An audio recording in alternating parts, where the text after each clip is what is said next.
আসছে, বাম্বার পেজ থেকে ঘোষণা দিয়েছে জয় বাংলা কনসার্টের পরিবর্তে 30শে আগস্ট তাদের মুক্তি কনসার্ট হবে। বাহ, সেম মানুষ, সেম মিউজিশিয়ান, সেম প্ল্যাটফর্ম, শুধু নামটা চেঞ্জ করছে মুক্তি কনসার্ট।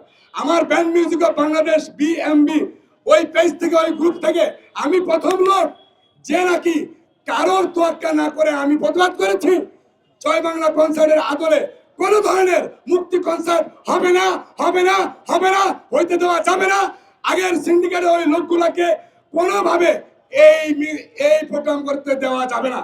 আমার পিছনে ইনশাল্লাহ আমার অনেক বড় ভাই সিনিয়র মিউজিশিয়ান নেমেসিসের জোহাদ ভাই সহ, আরাফাত গাজী ভাই সহ অন্যান্য মিউজিশিয়ান আমাকে সাপোর্ট দিয়েছে ইনশাল্লাহ।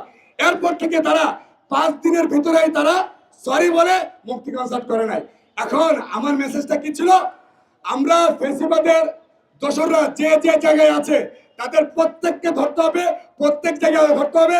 কারণ খুনি হাসিনা শুধুমাত্র পালাইছে, কিন্তু তার দোসররা কিন্তু পালায় নাই। ওই চার দোকানে, ওই গলির মুখে, ওই চিপায়, ওইখানে বিড়ি টানে, এগুলাকে আমাদেরকে শনাক্ত করে আমাদের তাদেরকে সঠিক বিচারের আওতায় আনতে হবে। বন্ধুগণ, আমাদের 2000-এর অধিক মা বোনেরা এবং ভাইয়েরা, আমাদের রাজপথের ভাইয়েরা প্রাণ দিয়েছে।